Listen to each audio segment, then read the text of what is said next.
The phone rang at 3:17 in the morning. On the other end, a hospital nurse delivered the words that would shatter everything. His sister Caroline, 7 months pregnant, found at the bottom of the stairs. Coma, critical condition. Her billionaire husband stood in the hospital hallway. I'm not afraid of you, Marcus. Cashmere sweater, perfect concern on his face. The devoted husband, the grieving father-to-be. But Ethan noticed something no one else did. Bruised knuckles, hidden under expensive sleeves. Everyone looked at Ethan and saw a man in a wheelchair. Slurred speech, twisted body, someone to be pitied, someone to be dismissed. They never saw what was underneath. 7 years at the National Security Agency, top-level clearance, a mind sharper than any weapon. Marcus Blackwell had made the biggest mistake of his life. He had underestimated the wrong brother. This is the story of how a disabled man brought down a billionaire and exposed a monster hiding behind a perfect mask. This story carries a powerful truth that we all need to remember. Never judge someone by what you see on the outside. The person in the wheelchair might be the smartest one in the room. The quiet one might be the strongest. And the one everyone underestimates might be the one who changes everything. Abuse thrives in silence. It survives because victims feel alone, because witnesses look away, because powerful people buy their way out of consequences. But silence can be broken, truth can be exposed, and justice, even when it seems impossible, can still be achieved. If you or someone you know is experiencing domestic violence, please know this. You are not alone. Your story matters. And there are people who will believe you. The phone rang at 3:17 in the morning. Ethan's hand knocked over his medication bottles, reaching for it. Pills scattered across the nightstand. Small white tablets rolling onto the floor. The sound of plastic against wood. Then silence. Then the ringing again. His fingers found the phone. The screen was too bright. His eyes struggled to focus. An unknown number. Portland area code. Hello? His voice came out thick, slurred. It always did when he first woke up. The cerebral palsy made his tongue feel heavy, like it belonged to someone else. Is this Ethan Mitchell? A woman's voice. Professional. Careful. The kind of careful that meant bad news was coming. Yes? Mr. Mitchell, this is Portland General Hospital. I'm calling about your sister, Caroline Blackwell. The room tilted. Ethan gripped the edge of his mattress. His legs wouldn't cooperate. They never did, but now his whole body felt frozen. What happened? Sir, your sister was brought in approximately 2 hours ago. She's in the intensive care unit. Severe trauma. The doctors are with her now. Trauma? The word didn't make sense. Caroline was pregnant. 7 months pregnant. She was supposed to be home, safe, decorating the nursery in yellow, because Marcus wanted blue, but she insisted on yellow. Sir, I think it's best if you come to the hospital. Is there someone who can drive you? Ethan looked at his wheelchair folded against the wall, at his leg braces hanging from the closet door, at the apartment that Caroline had helped him modify 3 years ago so he could live independently. I can drive myself, he said. I have an adapted van. Of course. Please come to the main entrance. Ask for the ICU waiting area. And Mr. Mitchell? Yes? The baby is stable for now, but please hurry.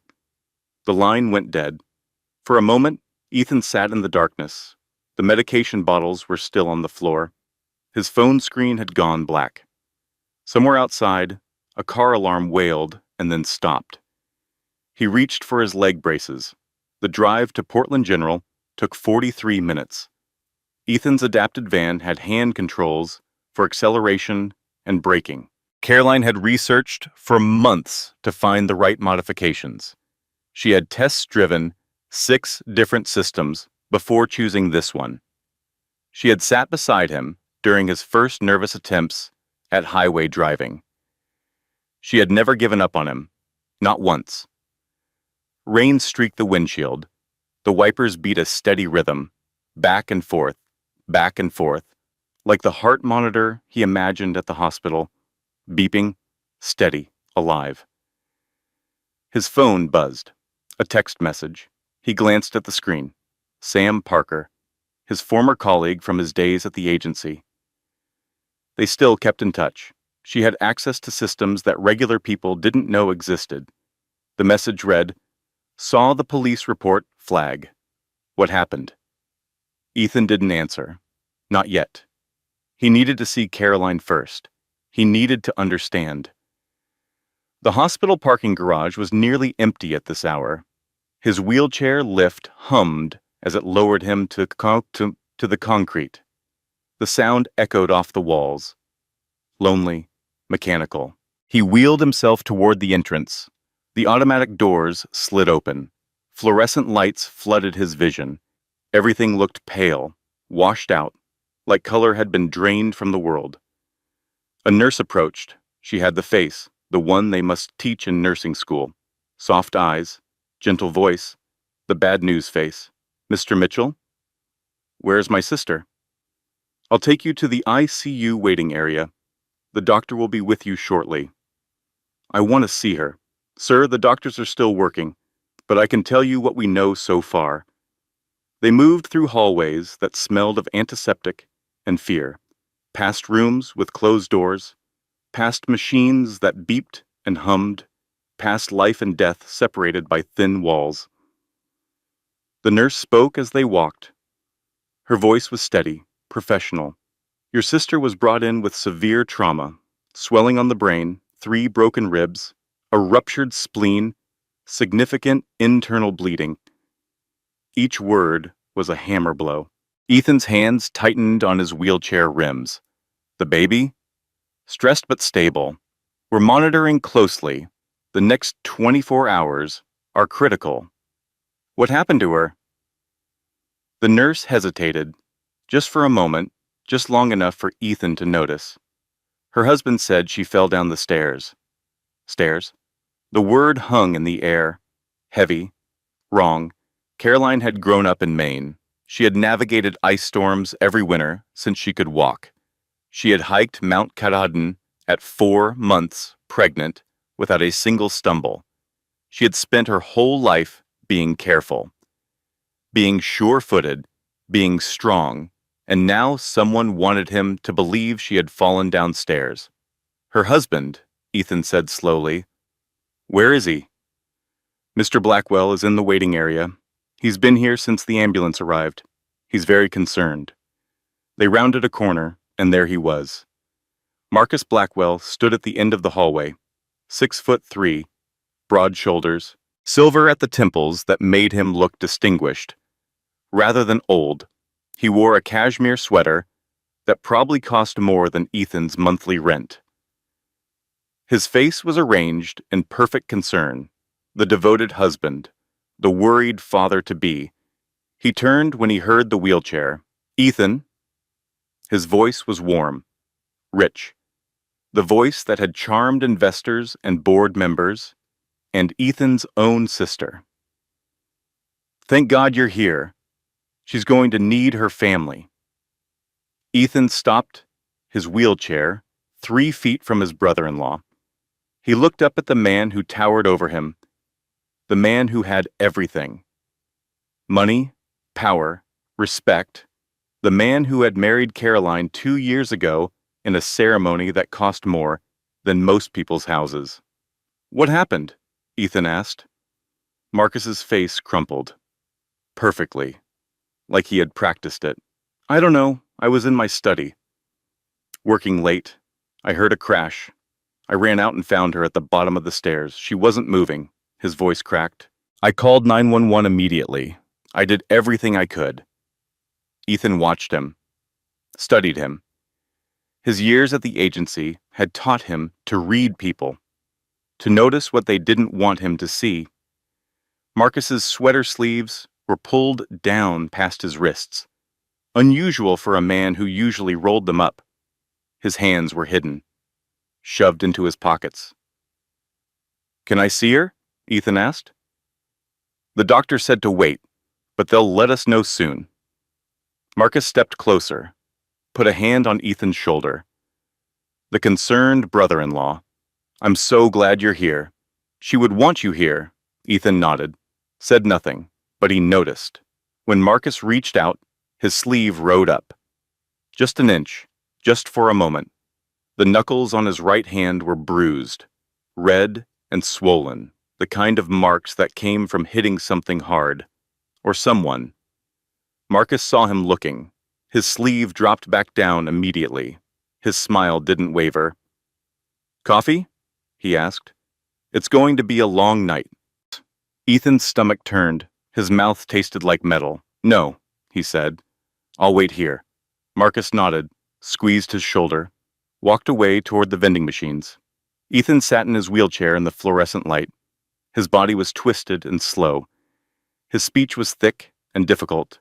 People looked at him and saw weakness, limitation, someone to be pitied. They never saw what was underneath. They never saw the 7 years he had spent at the National Security Agency, the classified operations he had worked on, the systems he had breached, the secrets he had kept. They saw the wheelchair. They heard the slurred speech. And they made assumptions. Marcus had made the same assumption. It would be his biggest mistake. The doctor came at 4:42 in the morning. She was young, tired. Her scrubs had spots of blood on them. Caroline's blood. Mr. Mitchell? Mr. Blackwell? Marcus materialized from somewhere. His coffee cup was empty. His concerned expression was fully in place. How is she? He asked. How is my wife? The doctor looked at both of them. Her eyes lingered on Ethan for just a moment. Something flickered there. Recognition, concern, or maybe just exhaustion. Mrs. Blackwell is stable but critical. We've induced a medical coma to reduce the swelling on her brain. The surgery to repair her spleen was successful, but the next 48 hours will be crucial. And the baby? Ethan asked. The baby is showing signs of distress, but is stable for now. We're monitoring continuously. The pregnancy is at 7 months, which gives us good viability if we need to deliver early. If we need to deliver early, the words echoed in Ethan's mind. His sister in a coma, her baby fighting to survive because of stairs. Can we see her? Marcus asked. Briefly, she won't be responsive, but sometimes patients can hear their loved ones, even in a coma. The doctor paused. One at a time, please, and be prepared. She has significant bruising and swelling. Marcus went first. Of course he did. The devoted husband. Ethan waited in the hallway. His phone buzzed again. Sam. Ethan, talk to me. What's going on? He typed back slowly. His fingers didn't always cooperate with touchscreens. Caroline is in ICU. They say she fell downstairs. 3 dots appeared. Sam was typing. Fell? Or was pushed? He didn't answer, but he knew. Somehow, he already knew. When it was his turn to see Caroline, Ethan almost couldn't go in. She lay in the hospital bed like a broken doll. Tubes in her arms, machines breathing for her. Her face was swollen beyond recognition, purple and black and yellow. Her left eye was completely hidden by inflammation. The bruises on her arms were finger-shaped. Ethan wheeled himself to her bedside, took her hand. It was cold, lifeless. I'm here, he said. His voice cracked. Caroline, I'm here. The machines beeped. The ventilator hissed, but Caroline didn't move. Ethan looked at her wrists, at the marks that didn't match a fall, at the pattern that told a story no one wanted to hear. His sister had not fallen. His sister had been beaten, and the man who had done it was standing in the waiting room, drinking coffee and playing the grieving husband. Ethan leaned close to Caroline's ear. His speech was slow, careful but certain. I know, he whispered. I know what he did, and I promise you, Caroline. I promise on Mom's grave. He will pay for this.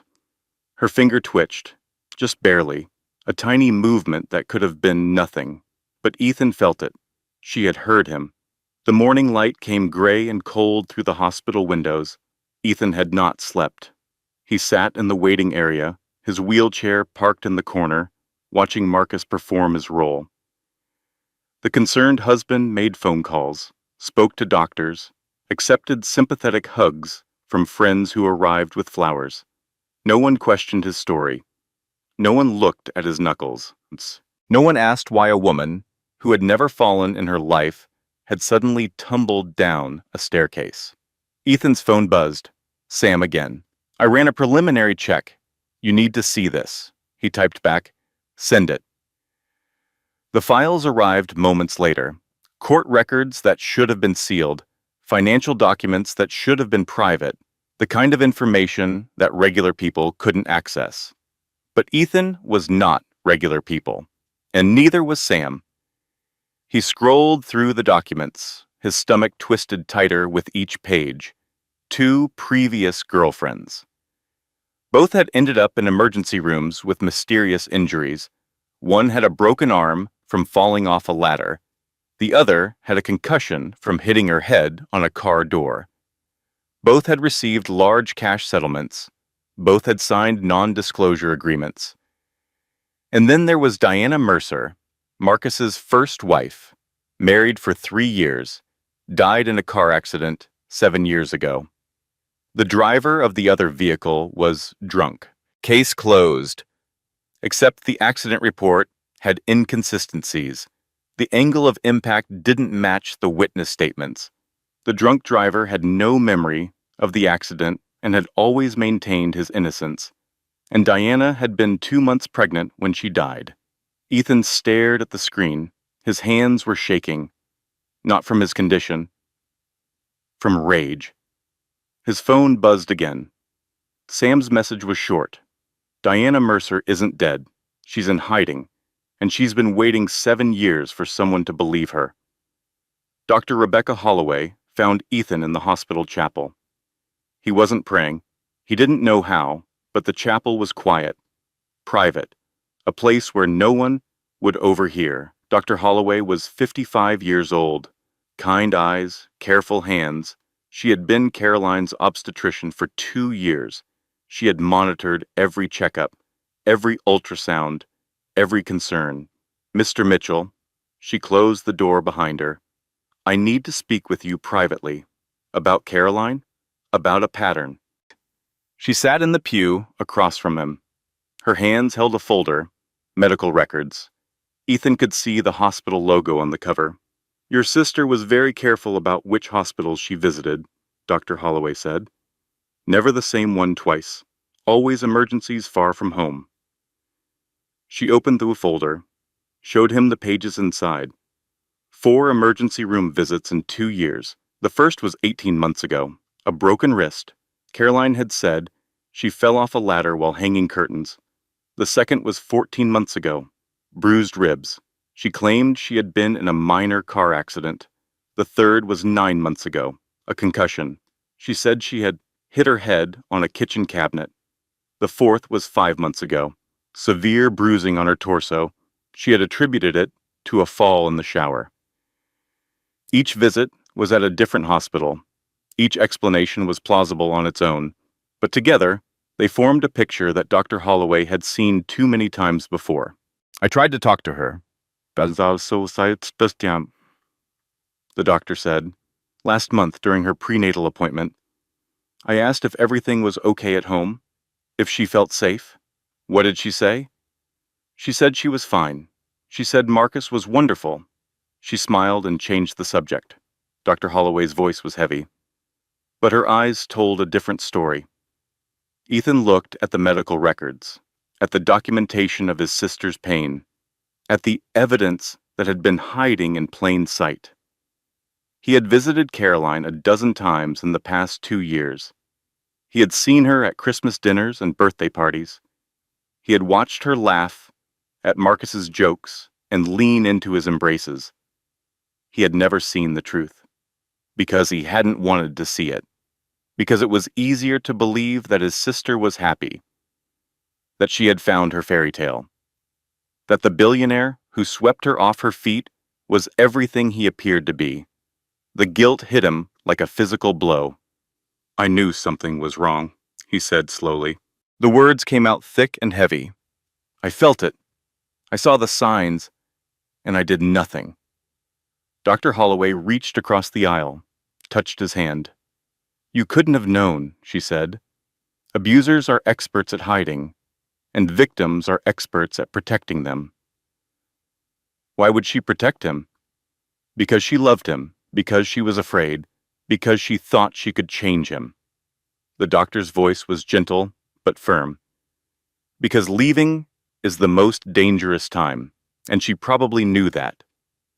Ethan thought about his sister, about the woman who had raised him after their mother died, who had worked double shifts to pay for his therapy and his college and his dreams. Caroline had always been the strong one, the caretaker, the protector, and now she lay in a hospital bed, broken and silent, while the man who had destroyed her walked free. "What can I do?" Ethan asked. Dr. Holloway looked at him for a long moment, at the wheelchair, at the twisted body, at the man everyone underestimated. "Find proof," she said, "because his lawyers will bury anything that isn't airtight, and then make sure the whole world sees it." Ethan returned to Caroline's room. Marcus was gone. A nurse said he had left to handle some business. Important calls. Couldn't wait.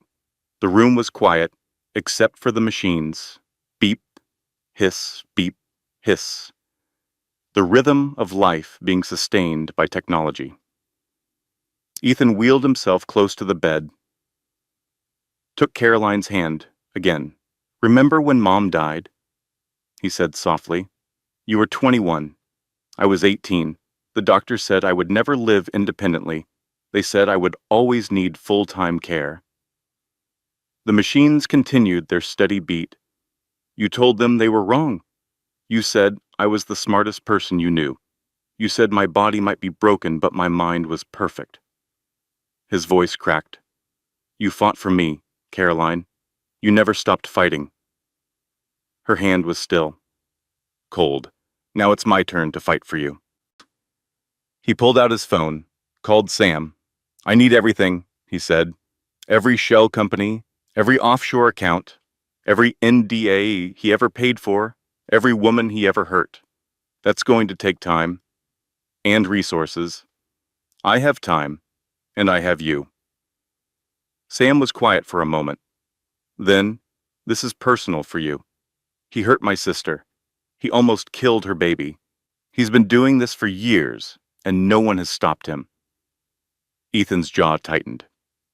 "So, yes, it's personal. I'll start digging. But Ethan?" "Yes?" "Be careful. Men like Marcus Blackwell don't lose. They destroy anyone who tries to take them down." Ethan looked at his sister's battered face, at the tubes keeping her alive, at the monitor showing the baby's heartbeat. "Then I'll have to be smarter than him." The flashback came without warning. 6 months earlier, Caroline's birthday dinner at Marcus's estate. The dining room was enormous. Crystal chandeliers, original artwork on the walls. A table that could seat 20, but held only 3. Carolyn wore a long-sleeved dress despite the July heat. Ethan had noticed, but hadn't questioned it. Pregnant women got cold, he had told himself. It was normal. She laughed at Marcus's jokes, smiled when he touched her shoulder, but something was off. Her laugh was too quick, too loud. Her smile didn't reach her eyes. And when Marcus's hand landed on her arm, she flinched, just for a moment. Just a tiny movement that most people wouldn't notice, but Ethan had noticed. He had told himself it was nothing. Pregnancy nerves, hormones, the stress of impending motherhood. He had let himself believe the lie because the truth was too terrible to consider. Now, sitting in the hospital room, the memory burned like acid. He had seen the warning signs. He had felt that something was wrong, and he had looked away because looking closer was too hard. Caroline had needed him, and he had failed her. That failure would haunt him for the rest of his life. But he could still make it right. He could still get justice for his sister, and he would not look away again. Morning press conferences were Marcus Blackwell's specialty. He stood outside Portland General Hospital at 9 o'clock sharp, perfectly groomed, perfectly dressed, a slight tremor in his voice that conveyed just the right amount of grief. Cameras flashed. Reporters shouted questions. Marcus raised his hand for silence. As many of you know, my wife Caroline was in a terrible accident last night. His voice broke beautifully. She fell down the stairs at our home. She's currently in critical condition. Ethan watched from the hospital window. His wheelchair was positioned in the shadows where no one could see him, but he could see everything. Our baby is stable but stressed, Marcus continued. We're asking for privacy during this incredibly difficult time. All I want is for Caroline to wake up. All I want is to hold my wife and tell her how much I love her. A reporter called out, "Mr. Blackwell, can you tell us what happened?" Marcus shook his head sadly. It was dark. She must have misjudged the stairs. By the time I heard the crash, she was already at the bottom. He wiped his eyes. I called 911 immediately. I did everything I could, but seeing her like that... He couldn't finish the sentence. Perfect. The reporters ate it up. Sympathetic murmurs, supportive nods. The billionaire philanthropist was a victim of tragedy. His beautiful, pregnant wife had suffered a terrible accident. No one questioned the story. No one looked at his knuckles, which were now covered by carefully chosen sleeves. No one asked why a woman who had never fallen in her life had suddenly become so clumsy. Ethan's phone buzzed, a text from a number he didn't recognize. Is this Ethan Mitchell? Caroline's brother? He typed back carefully. Who is this? My name is Diana Mercer. I was Marcus's wife. 7 years ago, he beat me so badly I needed facial reconstruction surgery. Then he tried to kill me and made it look like an accident. Ethan stared at the screen. His heart was pounding. I thought you were dead. That's what everyone thinks. That's what kept me alive. A pause, then, I've been waiting 7 years for someone to believe me. Can we talk? They met in the hospital chapel. Neutral ground. Private. Diana Mercer looked nothing like the photos Ethan had found online. The woman in those old society pages had been blonde, delicate features, a shy smile that photographers loved. The woman who walked into the chapel was different. Darker hair, sharper cheekbones, a face that had been rebuilt from the bones up. But her eyes were the same, haunted, watchful. The eyes of someone who had seen the monster behind the mask.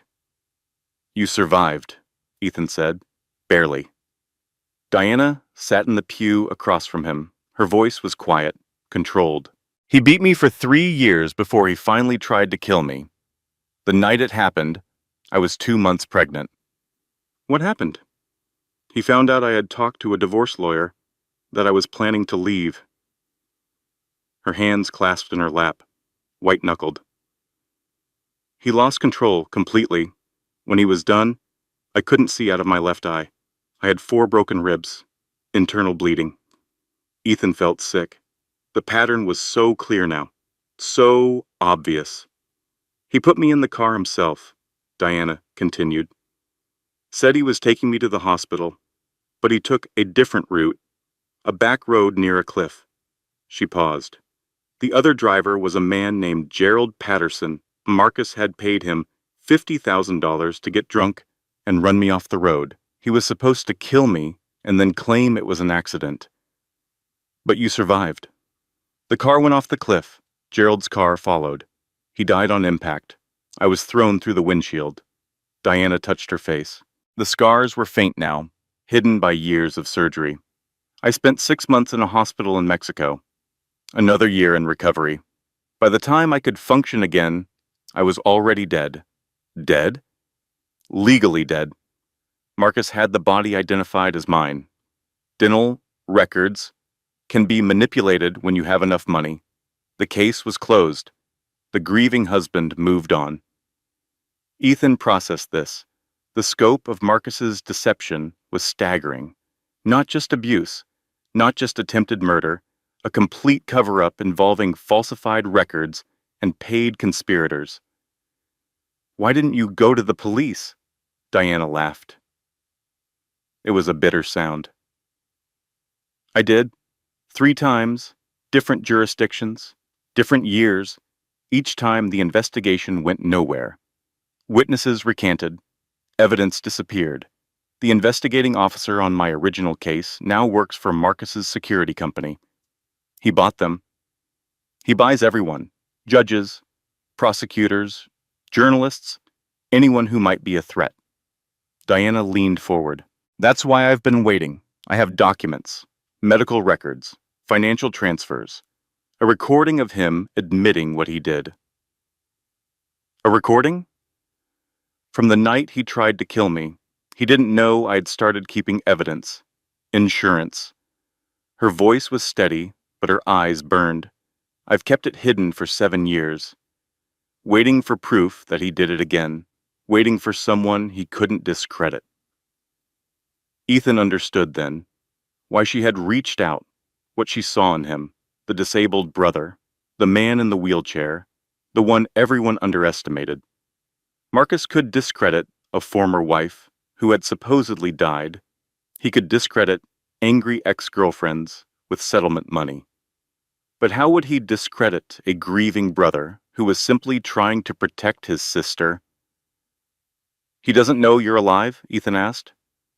"No, I changed everything. Name, face, history." Diana's jaw tightened. "I've spent 7 years building a new life while watching him destroy others. Every time I saw him, on a magazine cover or a charity gala, I wanted to scream. But I knew I needed to wait. I needed someone else to expose him. And now? Now your sister is in a coma, and I'm done waiting." The hospital garden was quiet at midday. Ethan wheeled himself along the paths between flower beds. Rain had stopped, but the air was still damp, heavy, like the world was holding its breath. A bird was building a nest in the eave above, carrying twigs one by one, patient, methodical, determined. He watched it work, thought about his mother. Grace Mitchell had been a fighter, a single mother who had worked 2 jobs to support her children. She had never complained, never given up. Even when Ethan's condition meant endless doctor visits and expensive therapies. "Your body may be slower than others," she used to say, "but your mind is faster. Use what you have." She had died when Ethan was 18. Cancer? Fast and brutal. Caroline had been 21, just finished with college, ready to start her own life. Instead, she had come home, taken over the bills, handled Ethan's care, put her own dreams on hold to make sure her little brother had a future. She had given him everything. And when she finally found her own happiness, when she finally met someone who made her laugh and dream, Ethan had been so grateful that he hadn't looked closely enough. He had wanted her to be happy, so he had convinced himself she was. Now she lay in a hospital bed, fighting for her life, and the man who had put her there was giving press conferences about his grief. The bird finished placing another twig, flew away to find more. Ethan's phone buzzed. "Diana. He's going to try to move her. I've seen him do this before. Get the victim to a private facility where no one can ask questions." "When?" "Soon. He has lawyers drawing up the paperwork now. Medical power of attorney. He'll claim it's what she would want." Ethan thought about Caroline, about the woman who had fought for him his whole life, who had never given up, never stopped believing. She wouldn't want this. She would want to fight. "What do I need to do?" he asked. "Get proof? Real proof. Something his lawyers can't bury. Something the whole world will see." "I have a contact. Former agency. She's already digging." "Good. But you need to move fast. Once he has her in his facility, it's over." Ethan looked at the bird, at the nest that was slowly taking shape, one twig at a time. How fast? 3 days, maybe less. 3 days to bring down a billionaire. 3 days to expose a man who had been hiding his crimes for over a decade. 3 days to save his sister. It seemed impossible, but Ethan had done impossible things before. "I'll be ready," he said. Marcus returned to Caroline's room at 3 o'clock. He brought flowers, orchids, expensive and elegant, the kind of flowers that looked impressive in photos. Caroline hated orchids. She had told Ethan once that they reminded her of funerals, cold and waxy and artificial. Marcus didn't know that. Or maybe he did and just didn't care. "You should go home," he told Ethan. "Get some rest. I'll stay with her. I'm fine here." "Ethan." Marcus's voice was gentle, patient, the concerned brother-in-law. "You've been here all night. You need to take care of yourself. Caroline would want that." Ethan looked up at him, at the perfect hair, the perfect clothes, the perfect mask. "I'm not going anywhere." Something flickered in Marcus's eyes. Annoyance, quickly hidden. "Of course," he smiled. "Whatever you need. We're family, after all." He moved to Caroline's bedside, touched her face, gentle, loving, the devoted husband. Ethan watched his hands. The bruised knuckles were fading now. In another day or two, there would be no visible marks at all, just like there were never any visible marks on Caroline. Not where anyone could see them. Marcus leaned down and kissed Caroline's forehead, a perfect gesture of tenderness. Ethan's stomach turned. He pulled out his phone under the blanket on his lap. Typed a message to Sam. "I need everything by Friday. He's planning something." Her response came quickly. "Already on it. You won't believe what I'm finding." Marcus straightened up, checked his watch. "I have some calls to make," he said. "Business that can't wait, but I'll be back in an hour." "Take your time." Marcus paused at the door, looked back at Ethan. His smile was still in place, but his eyes were cold. "I know you love your sister," he said. "We all want what's best for her." "Yes," Ethan replied. "We do." Marcus left. His footsteps faded down the hallway. Ethan turned back to Caroline, to the monitors and tubes and machines keeping her alive. "I know what he is," he said quietly, "and I'm going to stop him. I promise." The machines beeped their steady rhythm, but Ethan could have sworn he saw Caroline's hand twitch again. She was still in there, still fighting, and so was he. Detective Vivian Cross had been on the force for 23 years. She had seen domestic violence cases before, hundreds of them. She knew the patterns, the excuses, the way victims protected their abusers and abusers charmed their way out of trouble. But she had never seen a case quite like this.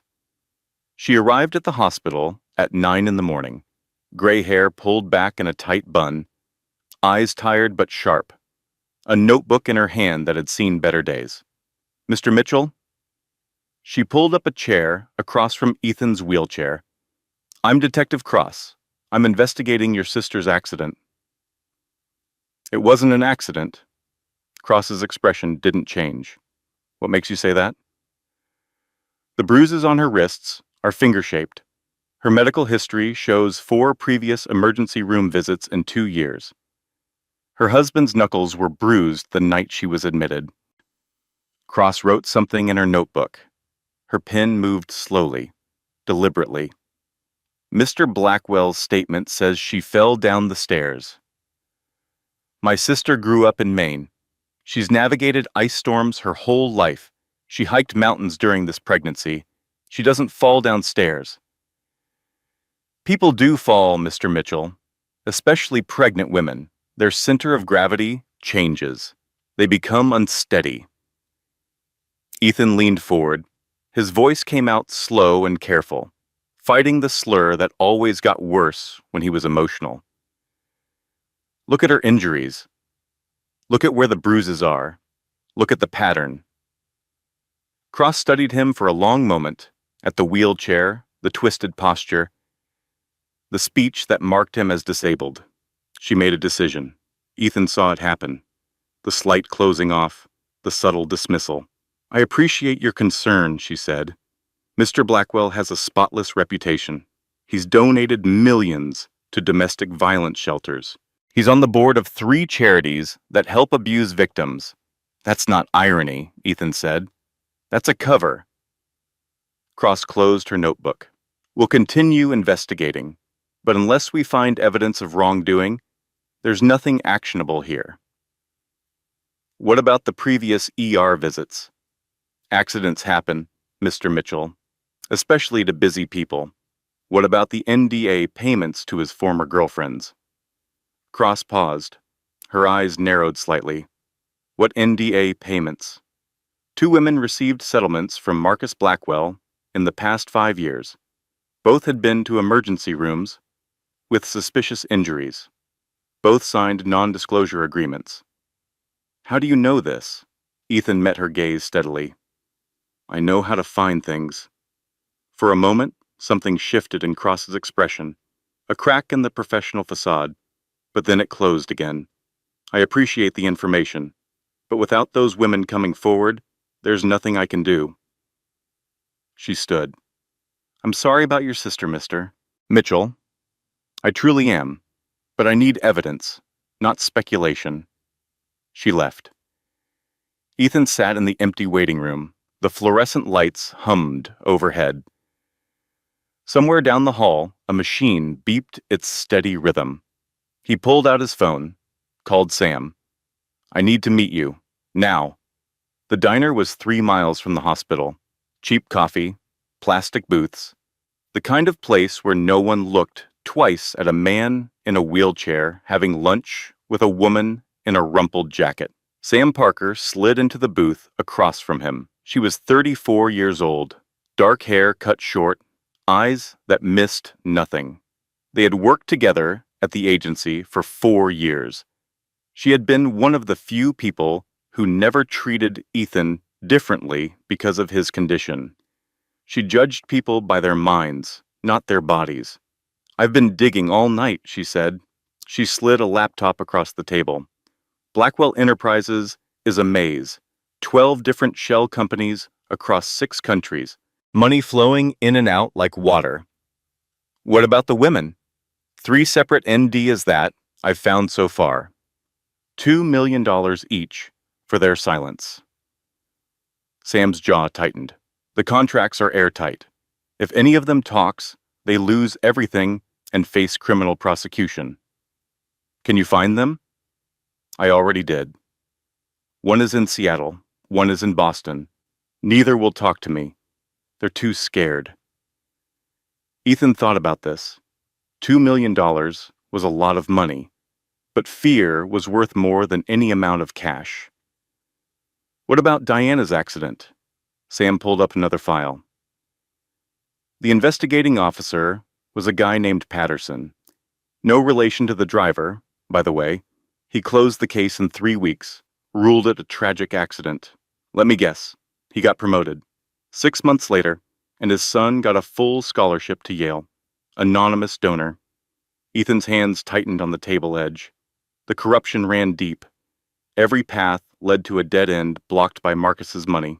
There has to be something, he said. Something he couldn't buy his way out of. Sam hesitated. Then she leaned closer. There might be, but it's risky. Tell me. Marcus has a security system at his estate. State-of-the-art, cameras, everywhere, including the bedroom, including the night your sister was hurt. Ethan's heart rate spiked. He recorded it? He records everything. Paranoid about security. But those files are stored on a private server with military-grade encryption. Can you access it? Maybe. The system was installed by the same contractor who did the NSA building in Maryland. I know the back doors. Sam's voice dropped. But if I get caught, I'm looking at federal charges, and so are you. Ethan thought about Caroline, about the machines keeping her alive, about the baby fighting to survive. Then he thought about Marcus, standing at the press conference, playing the grieving husband, walking free while his victims suffered. "Do it," Ethan said. "Are you sure? He beat my sister nearly to death. He's done it to other women. He'll do it again unless someone stops him." Ethan's voice was steady. "I spent 7 years at the agency analyzing threats and finding solutions. This is what I was trained to do." Sam nodded slowly. "Then let's get to work." The woman at the next table flinched. Ethan noticed it without meaning to. Training. Instinct. The automatic cataloging of details that his years at the agency had made second nature. She was young, maybe 30, wedding ring on her finger, coffee untouched in front of her. Her husband sat across from her. Ordinary looking, polo shirt, nice watch, nothing remarkable. But when he raised his voice slightly, when he leaned forward with irritation in his eyes, the woman flinched, pulled back, made herself smaller. She apologized for nothing. "I'm sorry," she said. "You're right. I shouldn't have said that." The husband relaxed, patted her hand. Everything was fine. Everything was normal. But Ethan recognized that flinch. He had seen it in Caroline 100 times. The automatic response of someone who lived with fear, who had learned that making themselves invisible was the safest option. He had seen it and hadn't understood. Now he did. Sam was still talking about encryption protocols and server vulnerabilities, but Ethan's mind was elsewhere. How many women were sitting in diners right now, flinching at raised voices? How many were hiding bruises under long sleeves? How many were telling themselves that the monster they lived with was just stressed, just tired, just having a bad day? And how many would end up like Caroline if someone didn't stop it? "Ethan?" He blinked, focused on Sam. "Sorry, what did you say?" "I said I need 48 hours. Can you keep Marcus distracted for that long?" Ethan looked at the woman across the diner. She was smiling now, laughing at something her husband said. "Playing the role of happy wife." "Yes," he said. "I can do that," said. The memory came unbidden. 2 years ago, Caroline's wedding day. She had been radiant.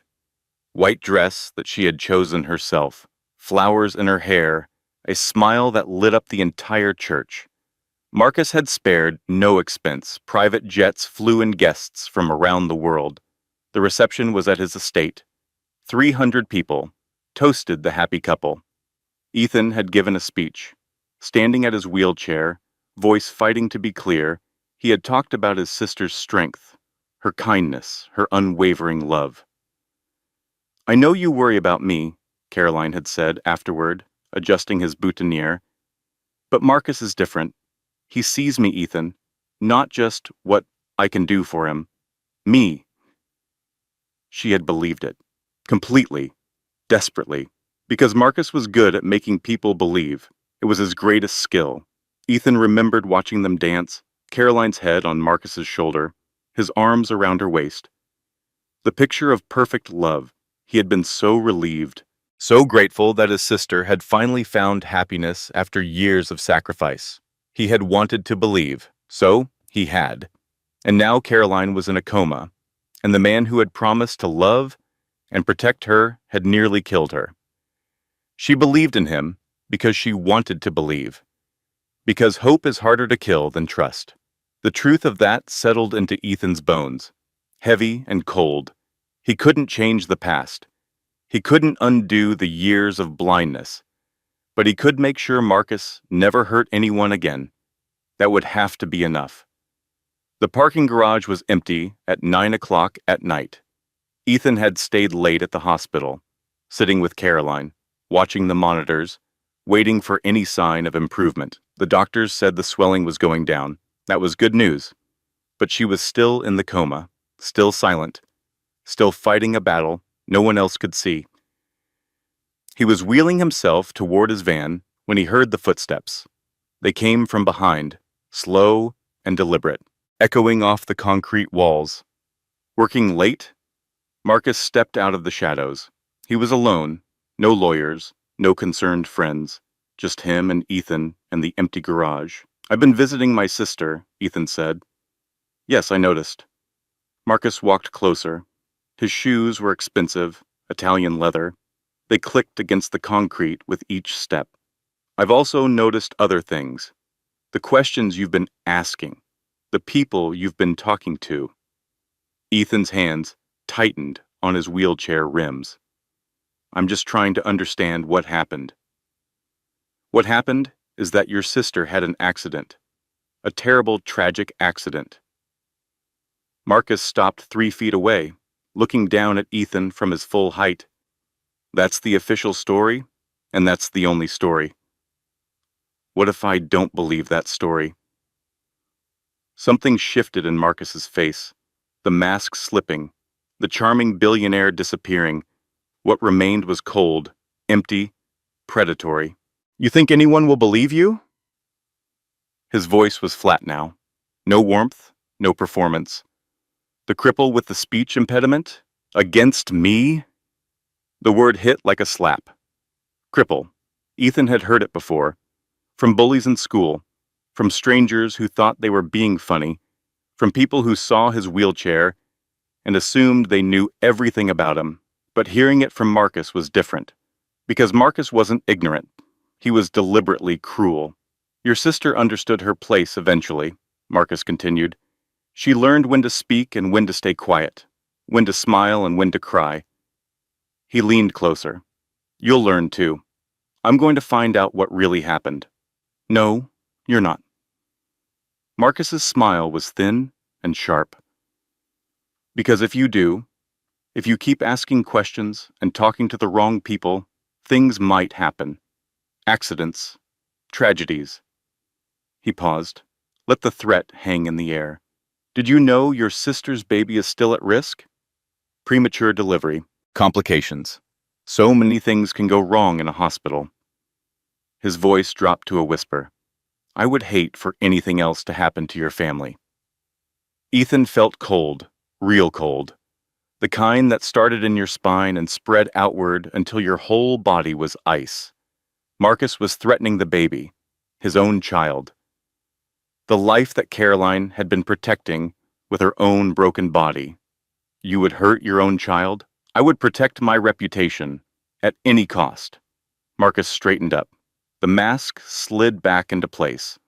Concerned husband, loving father, perfect gentleman.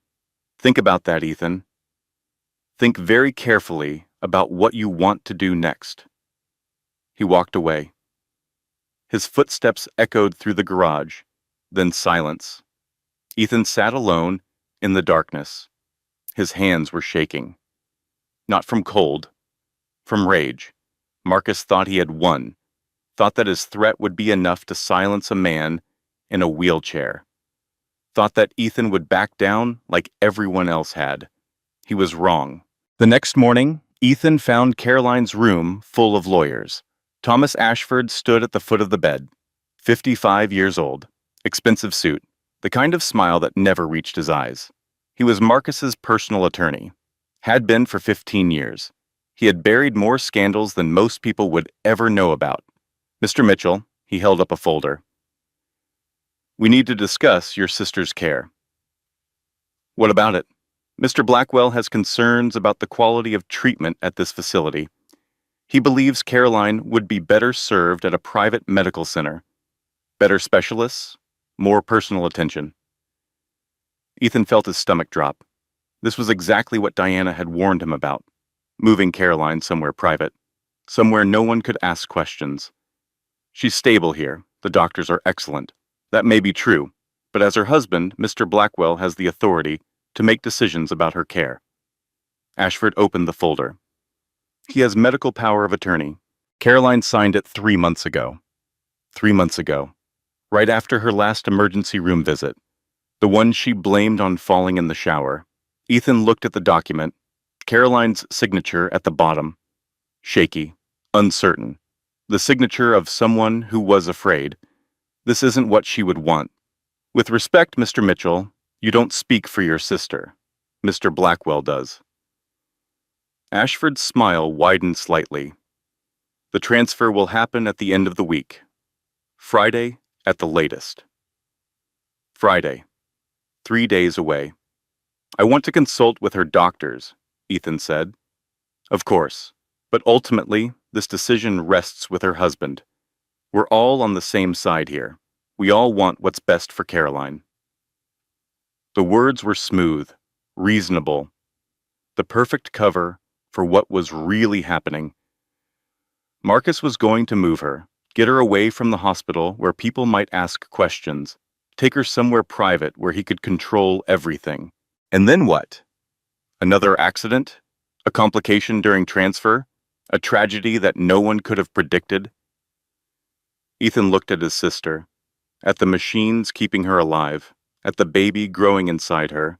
I won't let you take her, Ashford's smile flickered, just for a moment. Mr. Mitchell, I understand you're upset, but this is a legal matter, and legally, you have no standing here. He closed the folder. I suggest you focus on supporting your sister during this difficult time, rather than making things more difficult than they need to be. He left. The other lawyers followed. Ethan sat alone with Caroline. The monitors beeped their steady rhythm. I'm not going to let him take you, he whispered. I promise. Her hand didn't move, but somehow he felt like she heard him. Seemed to Pandebet. The phone call to Diana was frantic. He's going to move her. Friday, a private facility. Once she's there, it's over. Diana's voice was calm, steady. I know, I expected this. You expected it. It's his playbook. Isolate the victim, control the narrative, make sure no one can see what's really happening. She paused. He did the same thing to me. Moved me to a private hospital after one of the beatings. The staff there were paid to look the other way. Ethan's grip on the phone tightened. What do I do? You have 3 days. Use them. Sam needs more time for the security footage. Then you need to buy her that time. Keep Marcus distracted. Make him think you've given up. How? Play the role he expects, the helpless brother, the man in the wheelchair who knows his place. Diana's voice hardened. Let him underestimate you. It's your greatest advantage. Ethan thought about this, about all the times people had looked at him and seen only the disability, the wheelchair, the slurred speech, the twisted body. They never saw what was underneath. The mind that had cracked encryption codes. The analyst who had identified threats before they became disasters. The man who had spent 7 years protecting his country while sitting in a chair. Marcus had made the same mistake. He saw a cripple, an inconvenience, a bug to be crushed. He didn't see the weapon. I can do that, Ethan said. Good. But Ethan, yes? Once you commit to this, there's no going back. Marcus doesn't lose gracefully. If he figures out what you're doing, he'll destroy you. Your career, your reputation, maybe your life. Ethan looked at Caroline's hospital room through the window. At the machines, the tubes, the woman who had given him everything. He already took the only thing that matters, he said. Let him try. The alliance formed quietly. Diana brought her evidence. 7 years of documents, medical records, financial transfers, and the recording. Doctor. Holloway provided Caroline's medical history. The pattern of injuries that no one had connected until now. Sam worked around the clock on Marcus's security system, finding vulnerabilities, testing backdoors, getting closer to the footage that would prove everything. And Ethan coordinated it all, from his wheelchair, with his slurred speech, the man everyone underestimated. They met in Diana's apartment, a small place in a building that no one looked twice at, the kind of place where secrets could be kept. Diana spread her documents across the table, Photos of her injuries, hospital records, bank transfers showing payments to the officer who had botched her investigation, and then she played the recording. Marcus's voice filled the room, smooth, confident, terrifying. If you tell anyone, I'll make what happened tonight look like a spa day. You understand? Nod if you understand. A woman sobbing, Diana's voice, 7 years younger, terrified. Please, please, I'm pregnant. I know. That's why you'll keep your mouth shut. The recording ended. Silence filled the room. He knew you were pregnant, Ethan said slowly. And he still hurt you. He hurt me because I was pregnant, because it meant I had something to lose, something he could threaten. Diana's voice was steady, but her hands shook. It gave him power over me. Ethan thought about Caroline, 7 months pregnant, trapped in a marriage with a monster, trying to protect her baby from the man who was supposed to love them both. We have evidence, he said. Medical records, financial documents, the recording. Why isn't it enough? Because he destroyed my credibility years ago. A dead woman's evidence means nothing, and those documents could be dismissed as forgeries. Diana looked at him directly. We need something current, something that can't be denied, something that will make the whole world pay attention. Sam looked up from her laptop. I'm close to getting into his security system. Another 24 hours, and I might have the footage from the night he attacked Caroline. Might? The encryption is military grade. I'm good, but I'm not magic. Ethan nodded. What else do we need? A platform, Diana said. Somewhere to expose him that his lawyers can't shut down. Somewhere the whole world will see. Ethan thought about this, about Marcus's carefully cultivated reputation, his charitable donations, his public image as the perfect husband and philanthropist.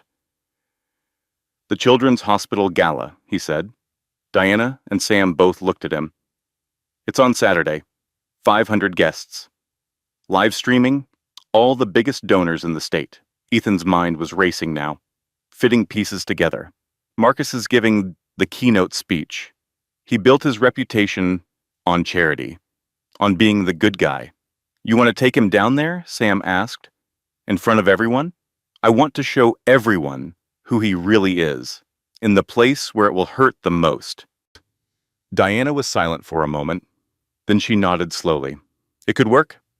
If we have the footage, if we can get past his security, if everything falls into place perfectly, then let's make sure it does. Thursday morning, 2 days until the gala. Sam had been working for 40 hours straight.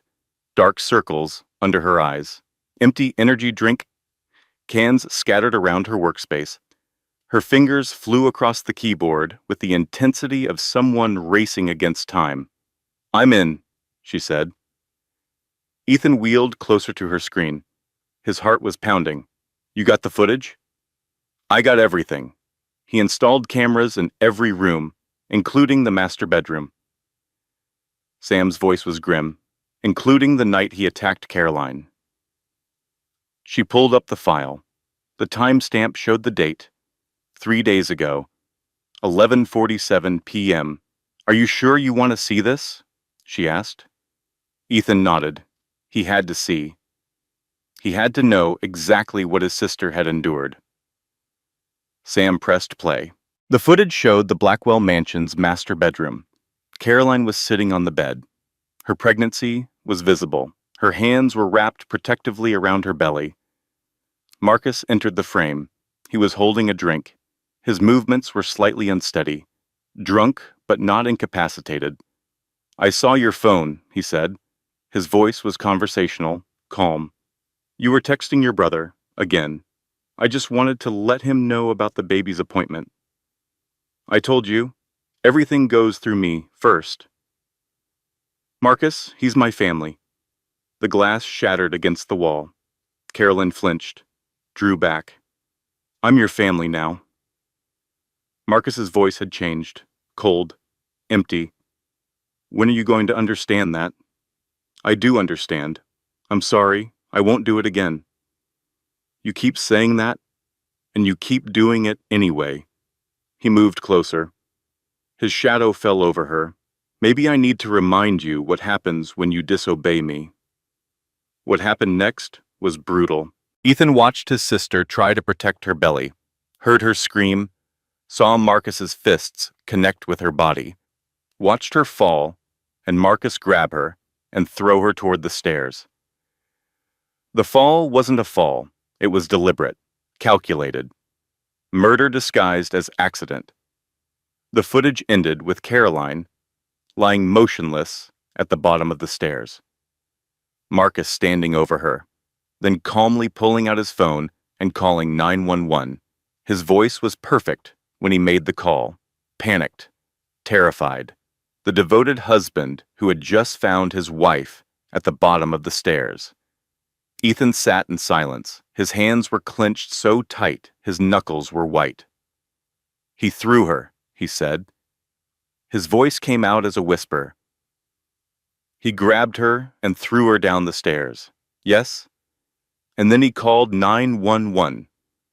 Like nothing happened. He's done this before. He knows how to cover his tracks.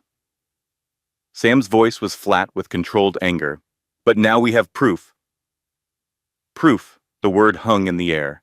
After years of cover-ups and paid silences and buried evidence, they finally had proof.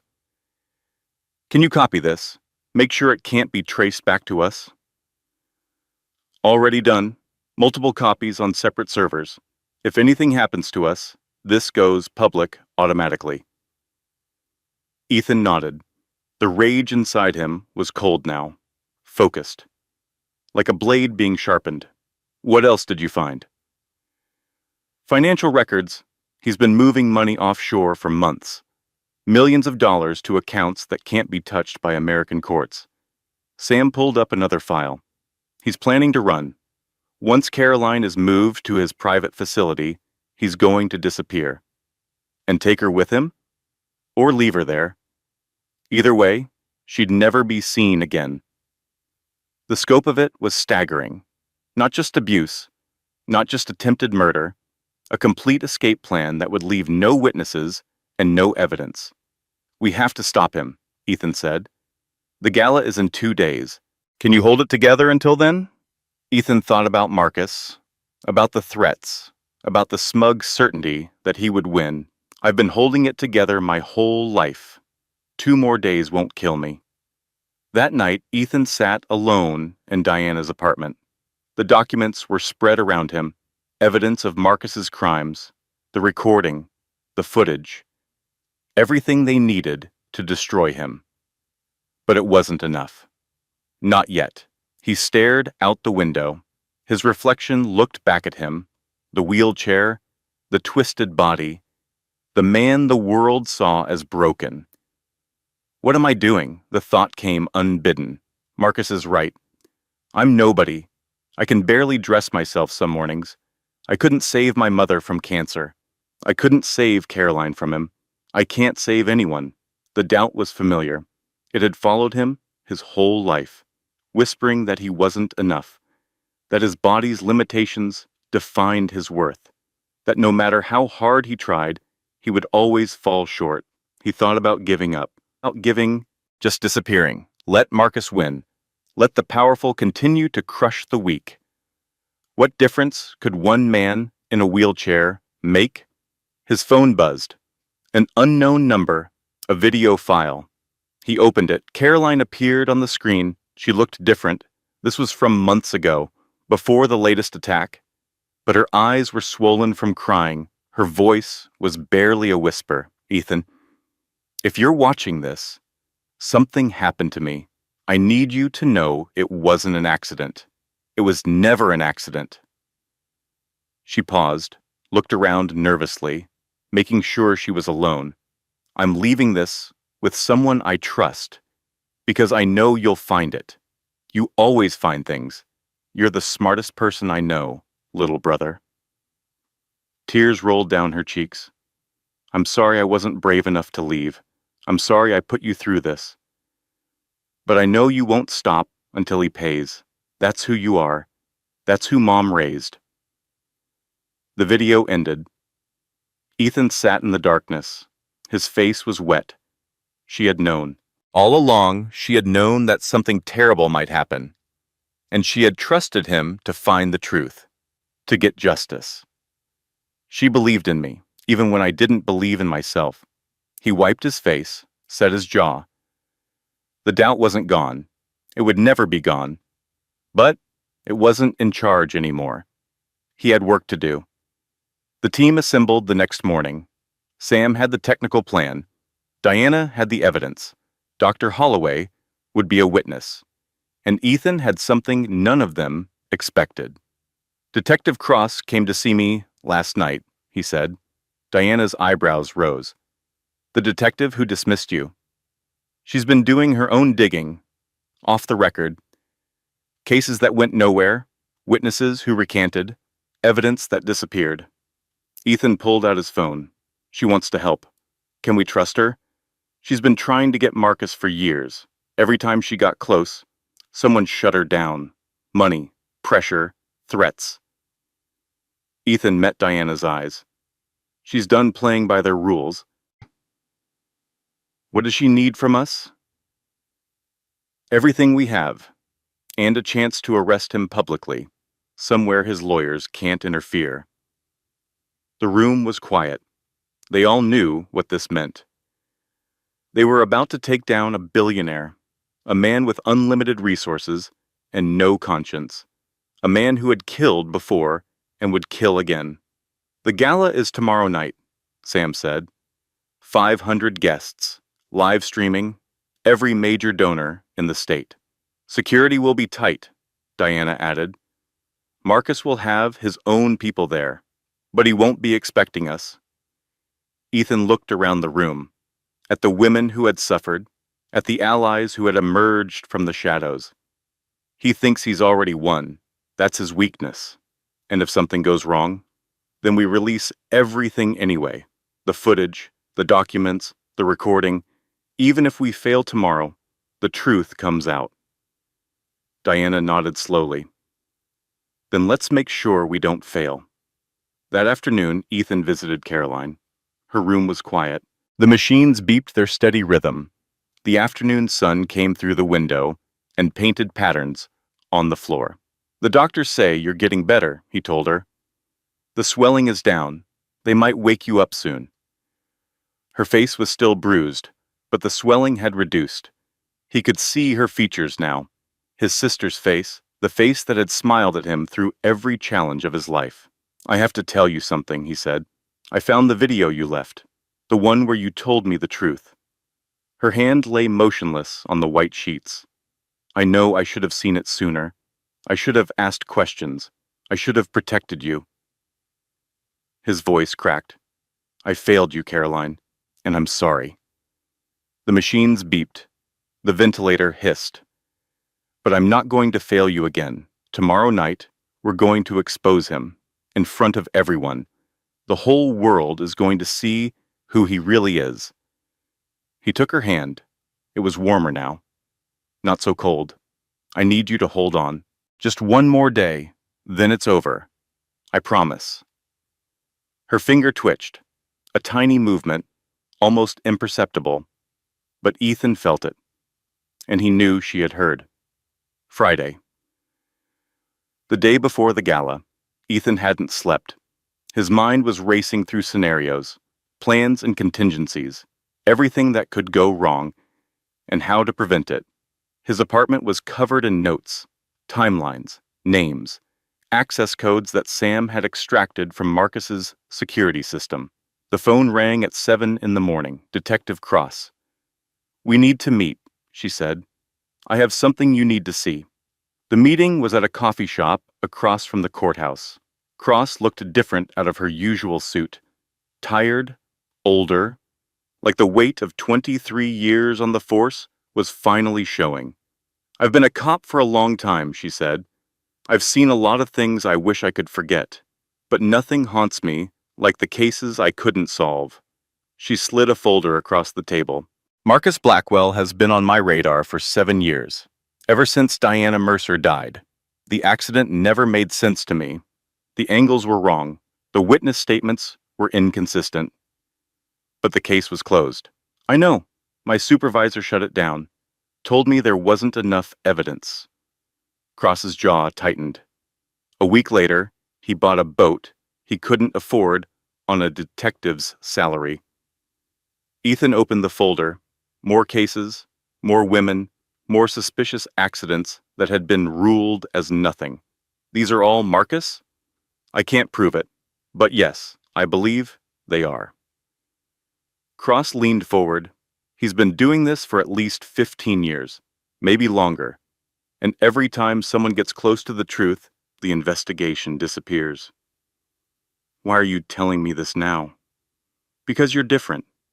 You're not a cop he can buy off. You're not a journalist he can threaten. You're her brother. Cross's voice softened slightly. And brothers don't give up. What do you need from me? The evidence. All of it. The footage, the recordings, the financial documents. Cross met his eyes. Give me that, and I'll make sure he's arrested. Publicly. In front of witnesses he can't intimidate. The gala. 500 people, live streaming. His lawyers won't be able to stop it. Ethan thought about this, about the risk, about everything that could go wrong. How do I know I can trust you? Cross was silent for a moment. Then she reached into her jacket and pulled out a badge.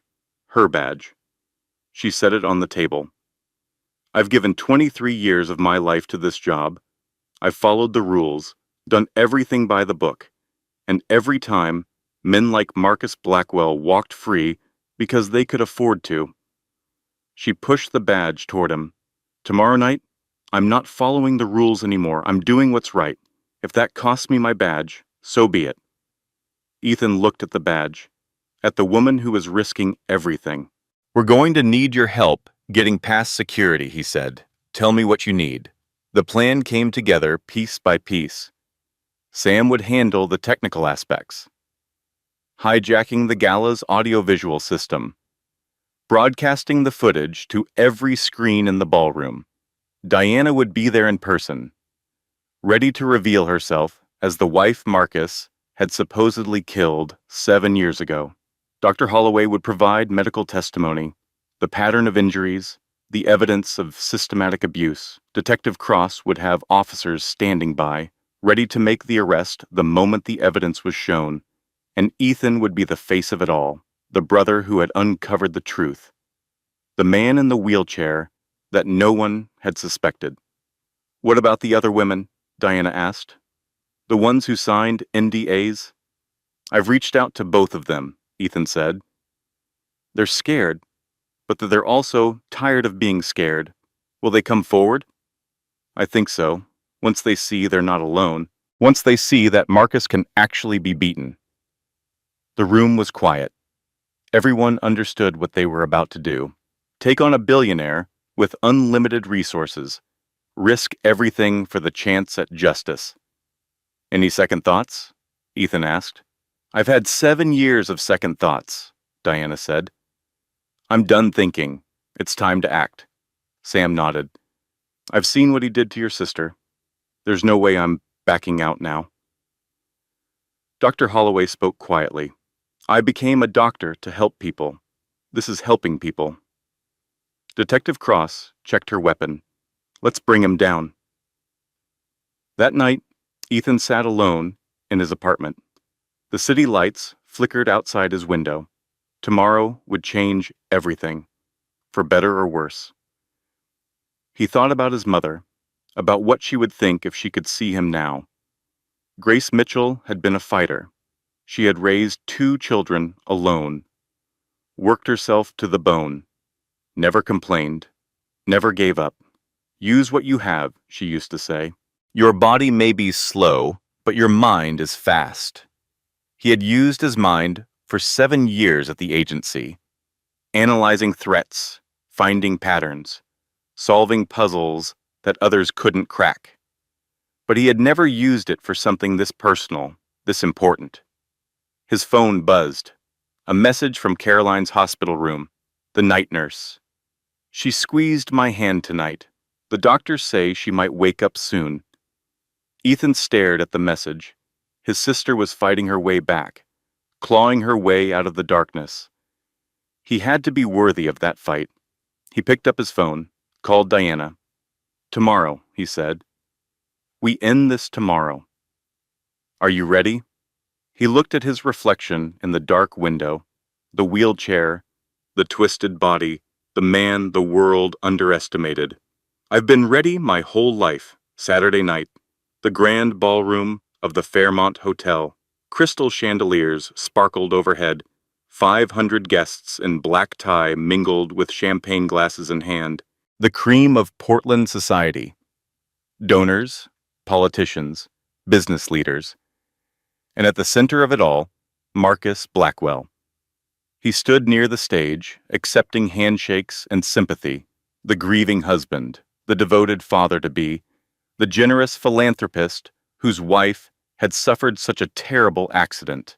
His smile never wavered. His mask never slipped. Ethan watched from the service entrance. His wheelchair was hidden in the shadows. His heart was pounding. Sam's voice came through the earpiece. "I'm in the AV booth. Systems are ready. Just give me the signal." Diana's voice followed. "I'm backstage. Ready when you are. Detective Cross. Units are standing by. Say the word." This was it. Everything they had worked for. Everything they had risked. All for this moment. Marcus took the stage. The crowd applauded. Cameras flashed. The live stream counter showed 50,000 viewers and climbing. "Thank you all for being here tonight," Marcus said into the microphone. His voice was warm, sincere, perfect. "As many of you know, my wife Caroline is currently fighting for her life." Sympathetic murmurs from the crowd. "It's been the hardest week of my existence. But she would want me here, supporting the children's hospital that means so much to her." His voice cracked beautifully. "That's who Caroline is, always thinking of others. Even now." More applause, more sympathy. Ethan felt sick. The performance was flawless. The lies were beautiful. "I want to thank all of you for your support during this difficult time," Marcus continued. "Your donations tonight will help children in need. Children who deserve a chance at happiness." He paused, looked out at the crowd with moist eyes. "That's what Caroline and I dreamed about for our own child. A chance at happiness. A life filled with love." The crowd was eating it up. The grieving husband, the noble philanthropist, the victim of tragedy. No one saw the monster underneath. "Sam," Ethan said quietly, "now." The screens flickered. Marcus's speech cut off mid-sentence. His face appeared on every screen in the ballroom, but not the face from tonight. The face from 3 days ago. In his bedroom, drunk and raging. His voice boomed through the speakers. "You think you can text your brother without my permission? Everything goes through me first." Caroline's voice, trembling. "Marcus, he's my family." A glass shattering. The crowd gasped. On screen, Marcus advanced toward Caroline. "I'm your family now. When are you going to understand that?" What followed was brutal, unavoidable, undeniable. The guests watched in horror as Marcus beat his pregnant wife, as he grabbed her and threw her toward the stairs, as she fell and lay motionless at the bottom. Then, most damning of all, they watched him calmly pull out his phone and call 911. His voice perfect, panicked, terrified. "She fell down the stairs. I just found her. Please hurry." The footage ended. The ballroom was silent. 500 people staring at Marcus Blackwell, their faces white with shock. Marcus stood frozen on the stage. His mouth was open. No words came out. Ethan wheeled himself into the center of the room. The crowd parted around him. Their eyes moved from the screens to the man in the wheelchair. "My name is Ethan Mitchell." His voice came through the speakers, slow, deliberate, clear. "That woman on the screen is my sister Caroline, 7 months pregnant, currently in a coma because of the man you had just applauded." Murmurs spread through the crowd. Phones came out, more cameras recording. "For 2 years, Marcus Blackwell systematically abused my sister. He beat her behind closed doors. He isolated her from her family. He made her believe that no one would help her." Marcus finally found his voice. "This is lies. This is fabricated. My lawyers will—" "Your lawyers can't help you anymore." Ethan's voice cut through the crowd. "Because you're not the only victim." Diana stepped out from backstage. She had changed her appearance over the years. New face, new hair, new identity. But when she spoke, the room fell completely silent. "My name is Diana Mercer. I was Marcus Blackwell's first wife." She walked toward the stage, toward the man who had tried to kill her. 7 years ago, he beat me so badly I needed facial reconstruction surgery. Then he staged a car accident to murder me. Gasps from the crowd. Marcus's face went pale. The drunk driver was paid $50,000 to run me off a cliff. The investigating officer was paid to close the case. Marcus thought he had killed me. Diana stopped at the foot of the stage. He was wrong. She held up photos, her old face, her new face, the hospital records, the financial transfers. "I've been waiting 7 years for this moment. 7 years of watching him hurt other women. 7 years of knowing the truth and being unable to prove it." She looked at Ethan, at the brother who had finally brought everything together. "But I'm not alone anymore." 2 more women stepped forward from the crowd. The NDA women, trembling but determined. "He broke my arm," one said. "Made me sign papers that said I would never tell anyone." "He gave me a concussion," the other added. "Paid me $2 million to stay quiet." The crowd was shifting now, moving away from Marcus, creating a circle of space around him. Marcus tried to leave, tried to push through the crowd toward an exit. Detective Cross stepped into his path. "Marcus Blackwell." She held up her badge. "You're under arrest for aggravated assault, attempted murder, and conspiracy to commit murder." His lawyer tried to intervene. Thomas Ashford pushed through the crowd. "My client has rights. This is illegal. You can't... Thais. Your client has the right to remain silent." Cross snapped handcuffs onto Marcus's wrists. "I strongly suggest he uses it." The crowd parted. Officers appeared at the doors. Cameras flashed. The live stream counter showed 2 million viewers now. Marcus was led through the ballroom, past the people who had admired him, past the donors who had praised his generosity, past the society that had embraced him as one of their own. He turned his head, found Ethan in the crowd. His eyes were full of hatred, pure and burning. "This isn't over," he said. "You have no idea what you've started." Ethan met his gaze steadily. "Yes, I do. I'm finishing it." The gala dissolved into chaos. Reporters swarmed. Guests demanded answers. Security tried to maintain order. But in the middle of it all, Ethan sat quietly in his wheelchair. Sam appeared beside him. "Diana, Dr. Holloway." "We did it," Sam said. "It's actually over." "Not over," Ethan replied. "Just beginning." He pulled out his phone. Called the hospital. "This is Ethan Mitchell.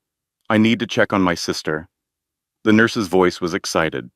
"Mr. Mitchell, we were just about to call you. She's waking up." Sunday morning, Portland General Hospital. Ethan had been at Caroline's bedside for 3 hours when her eyes finally opened. They were confused at first, unfocused, taking in the hospital room, the machines, the tubes. Then they found him. "Ethan?" Her voice was barely a whisper. rusty from disuse. I'm here. He took her hand. You're safe. He can't hurt you anymore. She blinked, processing. Then understanding flooded her face. Marcus, he's in custody, no bail. Oh, he's never going to hurt anyone again. Caroline's eyes filled with tears, not of sadness, of relief, pure overwhelming relief. How? Ethan told her, about Diana, about Sam, about Dr. Holloway and Detective Cross, about the gala and the footage and the arrest that 2 million people had watched live.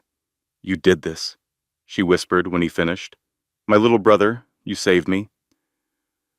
I should have done it sooner. I should have seen the signs. I should have... Stop. Her hand squeezed his, weak but insistent. You couldn't have known. I didn't want you to know. I was protecting you. Protecting me? He threatened you. Said if I ever told anyone, he would make sure something happened to you. An accident. Her voice cracked. I couldn't let him hurt my little brother. Ethan felt the tears come. All this time, he had blamed himself for not seeing. And all this time, she had been trying to protect him. Mom would have wanted me to save you, he said. Mom would have been proud. Carolyn touched his face. Her fingers were gentle. I'm proud. They sat in silence, brother and sister, survivor and protector. The sun came through the window and painted patterns on the wall. John Kent. Dr. Holloway arrived at noon. She was smiling, really smiling for the first time since this ordeal began. I have good news, she said. The baby is strong. Heartbeat is perfect. We were worried about the stress, but she's a fighter. She? Caroline's hand went to her belly. A girl. 7 pounds at full term if you make it that far, which I believe you will. Caroline looked at Ethan. Her eyes were shining. A girl. I'm having a girl. Just like you wanted. She laughed. It was weak, broken, but it was real. I want to see her. The ultrasound. Dr. Holloway nodded. I'll arrange it. But first there's someone who wants to meet you. Diana entered the room. She looked different in the daylight, softer somehow, less guarded, like a weight had finally been lifted. Caroline, she approached the bed slowly. I'm Diana Mercer. I was Marcus's first wife. Caroline reached out her hand. Ethan told me about everything you did, everything you risked. Diana took her hand. 2 women, 2 survivors, meeting for the first time. He told me I was crazy, Diana said, that no one would believe me. I spent 7 years hiding, waiting for someone else to see the truth.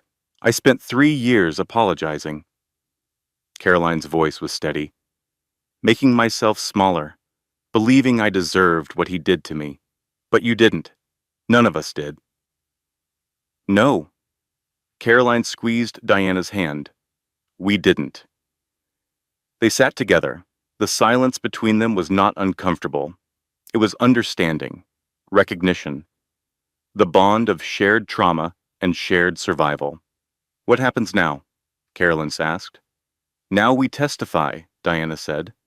Now we make sure he never does this to anyone else. Will the other women testify too? They already are. 3 more came forward after the gala. Women who had never told anyone before. Diana's voice was fierce with hope. He thought he could silence us with money and threats. He was wrong, Bumpty. The next few weeks were a blur. Marcus's arrest dominated the news. The footage from the gala was viewed over 50 million times. Every media outlet wanted interviews. Every talk show wanted the story. Diana emerged from hiding to tell her truth. The NDA women broke their contracts and faced the consequences willingly. More victims came forward. A pattern spanning 15 years was finally exposed. Marcus's empire crumbled. Business partners fled. Donors demanded refunds. Board members resigned. The golden reputation he had spent decades building turned to ash overnight. Nora Blackwell, his mother, released a statement disowning her son. The family name, 3 generations of old money respectability, was destroyed in a single news cycle. But for Ethan, none of that mattered as much as watching Caroline heal. She was released from the hospital 3 weeks after the gala. Not to the mansion, that was evidence now, but to a small house near the coast that Diana helped her find. Ethan's apartment was nearby, close enough to visit every day. "I keep waiting to wake up and find out it's not real," Carolyn told him one afternoon. They were sitting on her porch, watching the ocean. "That he's still out there. He's in federal custody. No bail. Trial starts in 3 months. I know, but..." She touched her belly. 8 months now. Almost there. "I still check the locks 3 times before bed. That might never go away completely." "I know that too." She looked at him. "But I'm learning to live with it. To live, period." The waves crashed against the shore. Seabirds cried overhead. "Dr. Holloway says the baby is perfect," Caroline said. "Strong heartbeat. Good position. Ready to come whenever she wants. Have you thought about names?" Caroline was quiet for a moment, then she smiled. "I have one in mind, but I want to wait until she's here to be sure." They sat in comfortable silence, brother and sister, watching the ocean, breathing the salt air. For the first time in years, the silence wasn't filled with fear. The trial lasted 6 weeks. The evidence was overwhelming. The footage, the medical records, the testimony of 5 women who had survived Marcus Blackwell's abuse. Diana took the stand and told her story. Calm, detailed, devastating. The NDA women broke their silence publicly. Their courage inspired others. By the end of the trial, 12 victims had come forward. Marcus's lawyers tried everything. Character assassination, technical objections, attempts to suppress evidence. None of it worked. The jury deliberated for 4 hours. They came back with guilty verdicts on 12 counts. 25 years to life. Marcus was led from the courtroom in handcuffs. He didn't look at anyone, didn't make a statement. The mask was finally, completely gone. Caroline didn't attend the sentencing. She was in the delivery room. The call came at 6:37 in the evening. Ethan was in his van, heading to the hospital, when Sam called. "She's in labor. Get here fast." He made it in 23 minutes, a new personal record. The waiting room was full of people. Diana, Dr. Holloway, Detective Cross, Sam, the women who had testified, the allies who had emerged from the shadows, all of them waiting, all of them hoping. Hours passed, the sun set, the city lights came on. At 11:42 p.m., a nurse appeared. "Mr. Mitchell, your sister is asking for you." Ethan wheeled himself down the hallway. His heart was pounding. The delivery room was quiet now. The chaos of birth had passed. What remained was peace. Caroline lay in the bed, exhausted but radiant. In her arms was a bundle wrapped in pink. "Ethan," her voice was hoarse but happy, "come meet your niece." He wheeled close to the bed, looked at the tiny face emerging from the blanket. "She's beautiful," he whispered. "She's perfect." Caroline looked at him. Her eyes were full of tears. "I want you to be the first to know her name." "What is it?" Caroline smiled, the smile that had carried him through every difficult day of his life. "Grace, after Mom." Ethan felt the tears come, didn't try to stop them. Mom would have loved that. Mom would have loved her. Caroline touched the baby's face. "And she would have been so proud of you, Ethan. So incredibly proud." He reached out, touched his niece's tiny hand. Grace's fingers wrapped around his thumb, tiny but strong, holding on. "Welcome to the world, Grace," he said softly. "I'm your Uncle Ethan, and I'm going to protect you. Always." 3 months later, Ethan received a phone call. A reporter from the Washington Post, they wanted to do a profile on him. The disabled brother who had brought down a billionaire, the man everyone had underestimated. "Why did you hide your background?" the reporter asked during the interview. "Your years at the NSA, your technical expertise. Why let people think you were just a man in a wheelchair?" Ethan thought about this, about all the times people had looked at him and seen only the disability, the limitation, the weakness. "I didn't hide anything," he said finally. "People saw what they wanted to see. A man in a wheelchair who talks slow. They filled in the rest. But you could have corrected them." "Why?" "Underestimation is a weapon." He paused. "I just chose when to use it." The quote went viral. Disability advocates celebrated it. Others squirmed, recognizing their own assumptions. But Ethan didn't care about the attention, the recognition, the sudden fame. He cared about Caroline, about Grace, about the small house near the ocean where his family lived. He cared about the mornings when Grace wouldn't stop crying until she heard his voice on the phone, about the afternoons when Caroline laughed, really laughed, for the first time in years. He cared about the women who had finally found their voices, the victims who had become survivors, the silence that had been broken forever. 1 year later, early morning. The phone rang at 3:17 in the morning. Ethan's hand reached for it automatically. His heart rate spiked. Old habits, old fears. "Hello? Uncle Ethan?" A woman's voice. Grace's babysitter. Laughing. "Sorry to call so late. Grace won't stop crying. Your sister says she only calms down when she hears your voice." The fear melted away, replaced by something warmer. He switched to video. There was Grace, red-faced and wailing, 1 year old now, loud and strong and full of life. "Hey there, little warrior," Ethan said slowly. "What's all this noise about?" Grace stopped crying, stared at the screen, reached for it with tiny fingers. Caroline appeared behind her, exhausted, happy, alive. "Thanks, little brother." "Any time, big sister," Grace babbled at the screen, incomprehensible but enthusiastic. "She's trying to tell you something," Caroline said. "I think she's saying she wants to go back to sleep. That makes two of us." They laughed. The easy laugh of family who had survived the worst and found their way back to each other. "Good night, Grace," Ethan said. "Good night, Caroline." "Good night, Ethan. Love you." "Love you too." The call ended. Ethan sat in his apartment, in his wheelchair, in a body that had never worked quite right, but his mind worked perfectly, and his heart was full. He thought about his mother, about the words she had repeated throughout his childhood. "Your body may be slower than others, but your mind is faster. Use what you have." He had used what he had, and he had won.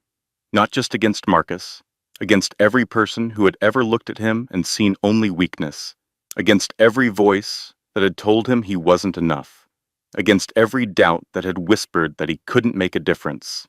He had made a difference, and he would keep making differences. For Caroline, for Grace, for every person who felt invisible and powerless and alone. The bird outside his window was building a new nest. Second generation now. Life continuing. Ethan smiled, let himself feel the peace of it. Then he went back to sleep. If this story touched your heart, if it made you think, if it reminded you that strength comes in many forms, I would be so grateful if you could hit that like button. Your likes help this message reach someone who might need to hear it today. If you have thoughts about this story, leave a comment below. I read every single one. Your words matter to me. And if you want more stories like this, stories about courage, justice, and the power of never giving up, please subscribe and turn on the notification bell. Share this with someone who needs a reminder that they are stronger than they know. Thank you for being here. Thank you for listening until the end. Final statement. This content was carefully researched, developed, and manually edited by our team to bring meaningful lessons and valuable insights to our audience. Every story we create is crafted with purpose, designed not just to entertain, but to inspire, educate, and remind you of the strength that lives within all of us. Thank you for trusting us with your time. Until next time, stay strong, stay kind, and never underestimate yourself.